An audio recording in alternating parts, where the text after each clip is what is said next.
Back to part 2 of the liquid waste management.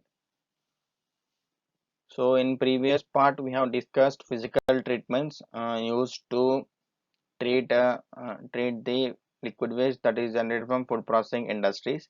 So in this part we will see chemical treatments and biological treatments. Chemical addition is usually by dosing a solution into the waste treatment followed by rapid mixing into and mixing to ensure even distribution. So here after physical treatment, uh, whatever the leftover wastewaters are treated with chemicals such as polyvalent cations like aluminum phosphate at pH 5.5 to 7.5 or ferric chloride or sulfate at pH 5.5 to 8.5. This promotes the formation of denser agglomerates that can be sedimented and recovered as sludge. So, in small scale industries, wherever biological treatments are not possible, chemical treatment is most oftenly used. But the effluent from the settlement tank may either be discharged to the sewer as partially treated effluent. So here, the effluent is not completely treated after this chemical treatment. So you can say it as partially treated effluent. And the disposal charge is very less because we are not opting for biological treatments. We are doing only physical treatment and chemical treatments only, or it can be taken into further biological treatment if it is feasible. Biological treatments, there are two types of biological treatments. These are aerobic and anaerobic. So there are two processes in the presence of oxygen and in the absence of the oxygen. If you do aerobic process, oxygen acts as the electron acceptor. So here oxygen is present, so which act as an electron acceptor. So the primary products would be your water and carbon dioxide in aerobic digestion. In anaerobic digestion, the primary products are methane and carbon dioxide, which are used as fuel in the form of biogas. Okay, so with sulfur being reduced to hydrogen sulfide, very trace amount of hydrogen sulfide is produced in anaerobic digestion or anaerobic treatment. Aerobic treatments produce the less polluting effluents, whereas anaerobic treatment has great potential for large scale treatment of sludge and highly polluted wastewaters. In general, smaller plants opt for aerobic treatment, while the larger plants may use a combination of aerobic and anaerobic methods. So if you opt only anaerobic method, it is not possible to completely treat the wastewater into sludge. So most of the industries opt both combination of aerobic and anaerobic methods, and small scales opt for aerobic methods only.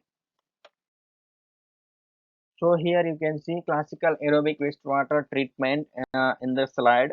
So here screened sewage, that is after physical treatment, the sewage is collected for primary sedimentation. Then you will get the settled sewage which goes to the aerobic treatment chamber. Here the process is activated sludge process. The aerobic microorganisms is present acts and decompose this waste and decomposes the waste material, the solids present in this waste. Then you will get activated sludge, and this sludge is disposed. After that, the cleared water goes for cell separation and further purification techniques such as membrane filtration, and before discharging it may be treated with chloride or disinfected with ultraviolet rays. So this is your anaerobic system. Here it is a combination of anaerobic as well as aerobic process. So after your physical treatments, it reaches the balancing tank. From balancing tank to a biogas plant where anaerobic digestion takes place to produce methane, carbon dioxide, and small amounts of hydrogen sulfide, which can be used as a fuel in many applications. And then it is the effluent is further treated in the aeration tank, then membrane, then permeate, then effluent is discharged.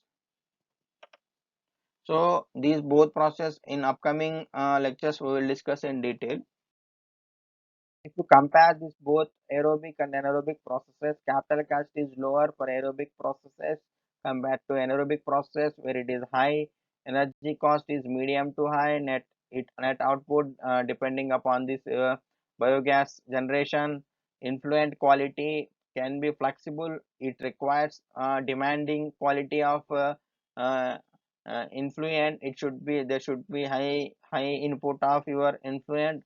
Sludge retention is high in case of aerobic. It is low in case of aerobic.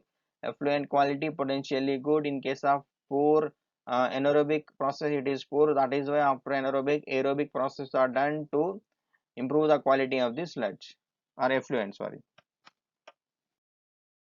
Then if we opt for anaerobic process, there is generation of biogas and it is utilization.